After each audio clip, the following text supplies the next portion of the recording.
I got a Monday morning Bears draft position update. What's up, guys? Swift here covering everything Chicago Bears. I wanted to update you guys on our draft position and talk about a Bears rumor going around concerning trading down in next year's draft.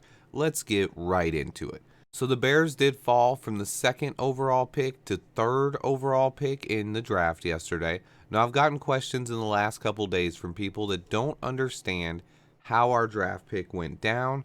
I broke this down a few weeks ago. Basically, the only reason the Bears were listed at second ahead of a lot of those other teams was because we had not had our bye week yet. So after that bye week, which happened yesterday, we were going to drop down possibly all the way to 9. However, we had some luck over the last couple weeks that kept us from dropping that far down, as the Rams, Steelers, Cardinals, Colts, Raiders, Panthers, Jaguars, Steelers, Lions, and Browns have all won at least one game. That was really good news for us, meaning instead of our pick falling all the way out of the top 5 and down to number 9 or 10, it fell only one spot to number 3 overall. Now, if the Broncos could have got a win yesterday as well, it would have stayed at number 2, although, as we all know, Russ cannot cook. The biggest reason it only fell to number 3 was Baker Mayfield pulling off that upset win on Thursday night. Without that, we would have been down another spot. Now, with some of these teams getting their wins and the Bears finally having their bye week, the draft order is definitely easier to understand now and easier to follow over the next 4 games of the season. Let's take a quick look here. So the Bears currently would ensure a top 3 pick in next year's draft as long as they don't win any more games. The good news in that category is there are nowhere near as many 4-win teams now, especially after the Panthers and Jaguars won yesterday.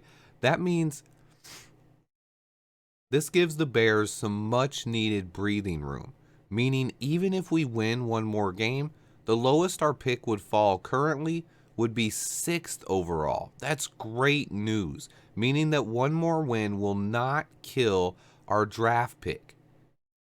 Yes, there's a difference between picking 3rd and 6th, but you can still land one of the stud defensive lineman prospects at 6. You might miss out on Anderson and Carter, but Murphy and Brezzy would be amazing consolation prizes. Now, winning 2 more games is where we would fall out of the top 10 and all the way down to pick number 14. That can change if some of these teams win any more games over the next 4 weeks, but it is possible if we win 2 more games that we fall out of the top 10. Heading down the stretch, the Bears play the Eagles, Bills, Lions, and Vikings.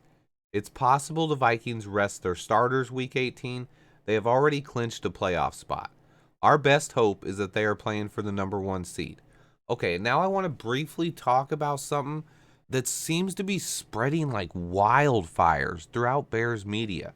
Trading down in next year's draft. That's all they're talking about.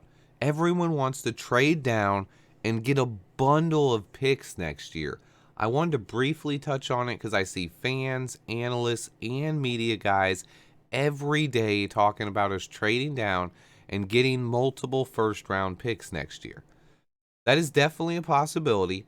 However, people are going overboard with this. There is no way we are going to get a deal like the 49ers got for Trey Lance. I will say that on the record right now. It's not happening. That was a ridiculous trade in a generational QB class. This year's class is not as talented, in my opinion, and if we do make a big trade like that, we'll be moving down 10 spots or more. Anyone posting mock drafts or saying that we're going to trade down 1 or 2 picks and somehow pick up multiple first-round picks, you're out of your mind. It's never happened in the NFL. Yes, the Bears and Ryan Pace traded up 1 pick from 3 to number 2, but they did not give up multiple first-round picks. That is false. None of that is realistic, and it's best to just ignore it for now because some of those mock draft machines have fans going wild, trading down for bundles and bundles of extra picks. I see mocks where we make 6 first-round picks or acquire 5 or 6 picks in next year's draft. Like, come on, guys. Zero realism to that at all. Don't buy into it. Thanks so much for watching, guys. Please remember to hit that like button for me. I have a ton more on the way. And until next time, bear down.